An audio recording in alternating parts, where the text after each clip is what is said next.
everyone. I'm going to be reading a story. It's called Indian in the Cupboard. Once I worked as a live aid staff member in a college dormitory. During the summer, we housed a few summer students who remained on campus, nearly roughly 30. It may be a big amount to point out those students tend towards highly accuracy motivation, often high stress students if quiet. One warm day in late June, my office received a call from a concerned sibling that she and her family was unable to reach her brother, who lived by himself in a room in the summer school floor. This wasn't unusual, as the office frequently dealt with students avoiding their kith and kin due to fried nervous or general social awkwardnesses. Our normal patrol to check on the students is try to reach them, but out of emergency information failing that, go check their room to verify they're living in the building and perhaps available then and there. Then have them call their family to verify we followed up the original request. Also, we are told to only enter a room with another staff member present to ensure personal safety or staff and students. I failed to reach the student on his room and mobile phone and was working short staffed. So since I was on my own, I decided to pop up to his room to check on him. I arrived on his floor around 2 in the afternoon, and floor seemed disturbed as I expected. I found his room number and immediately noticed the sound of movie playing on the TV and the computer from behind the door. I knocked 3 times and announced that it's a staff member and health and safety. No answer. I didn't think this was remarkable. College students are numerous leaving electronics running while not in the room. I checked the floor, showers, bathrooms, and found them deserted. I returned his door, knocked a few times, waited about 20 seconds each knock. No answer. This is when my instincts started to buzz.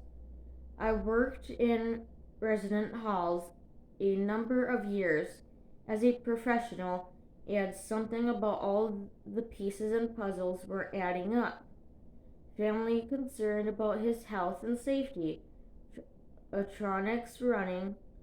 Someone must be starting them recently within the few frames of a movie run time to time. Summer school students and their behavior or something wasn't right.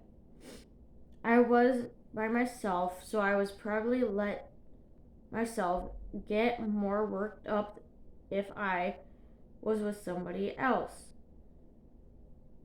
A deserted dorm floor, even at 2 in the afternoon, sometimes involves some memories in overlooked hotels.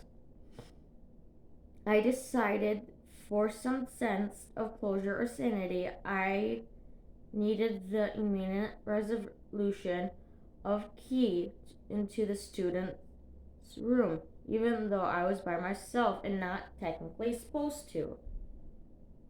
I knocked at the door room one more time for good measure.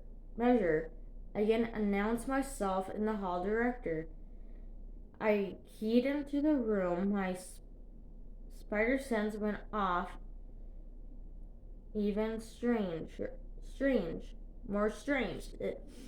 The room appeared reverently vexed.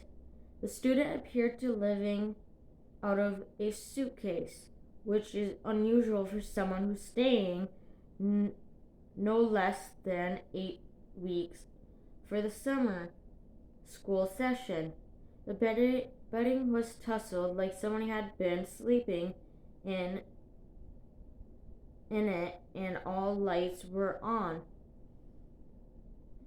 And as I had suspect, there was an open laptop running on battery power lights, the metric, but no student. I began to start realizing to keep from feeling unsettled. Surely this student and I had crossed paths on my way to his room. I never felt him before, so I wouldn't recognize him. Perhaps he was just down in the lobby picking up a delivery for a late lunch. Sure, that's it.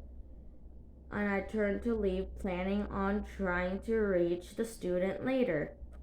In the afternoon or that night, I turned to leave that noticed an odd piece of events that, according to closet door, which were removed in most students due to disgust. Single rooms like his were still in his room. They were closed. Odd. I couldn't remember the last time I actually saw someone use a crinkly dysfunctional doors. Then my intuition spiked higher than ever. Crap. I realized it was a lone room with a potential suicidal student who may in fact have committed that. That was about to be that guy who discovered the body and then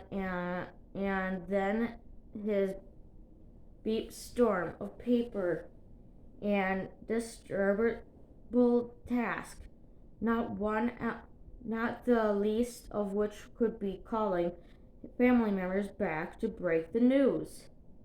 I felt like I was talking to myself when my voice cracked and spoke to the closed doors, announced my name and title that I would be opening the auction doors in 3 seconds.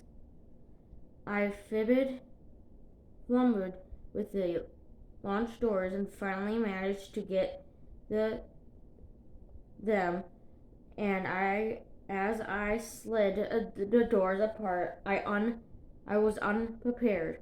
I didn't know what to expect. A hand shotgun wound?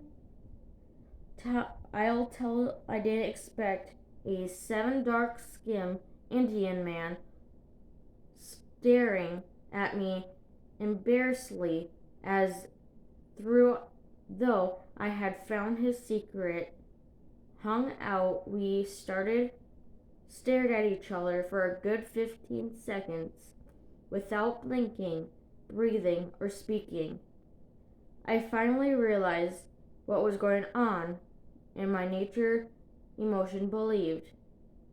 All I could think to say was, are you in here hiding from me? He looked at me and said, yeah. My heart was racing. I turned to leave, and before I shut his door, I turned back to him and said, call your sister. She's worried about you, and frankly, I am too. Oof.